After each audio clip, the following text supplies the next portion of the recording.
Je m'appelle Dr Fatma Guenoune. Je suis la présidente de la Ligue sénégalaise contre le cancer depuis 2014.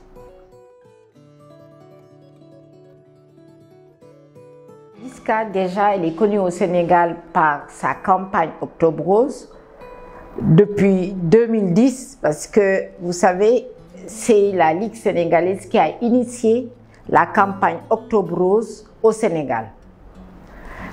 Il faut que je vous fasse un peu le rappel. Octobre Rose, qui est un mois dédié au cancer du sein.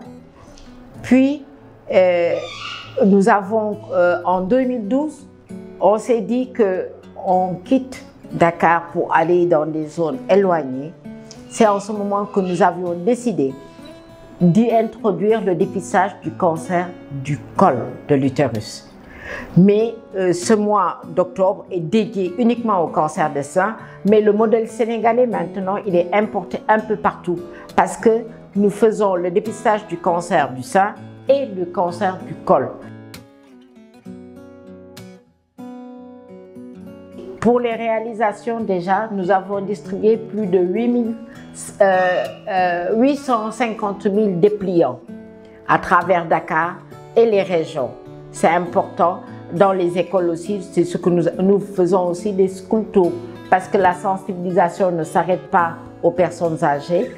Il faut commencer par le bas âge en allant dans les écoles pour sensibiliser les enfants et qu'une personne qui est bien sensibilisée, ça fera tache d'huile.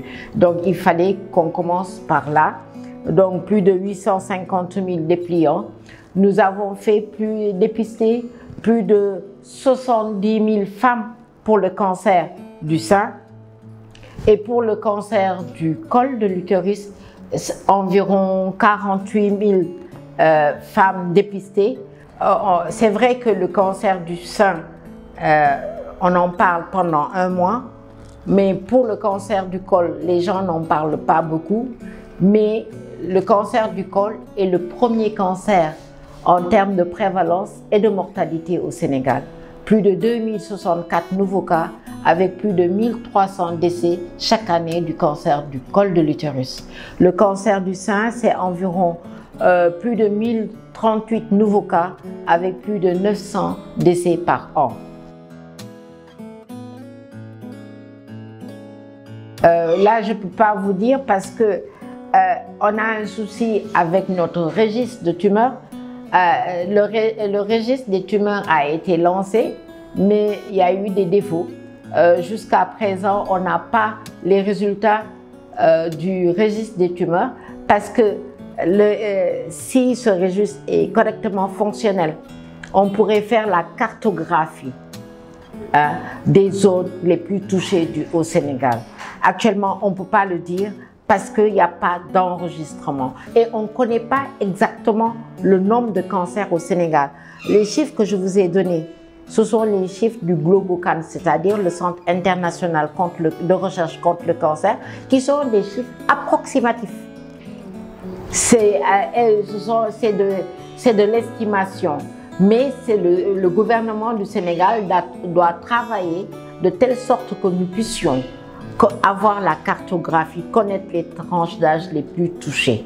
C'est important, ça fait partie des plaidoyers pour que l'État fasse de son mieux pour vraiment qu'on puisse avoir des enregistrements des chiffres du cancer.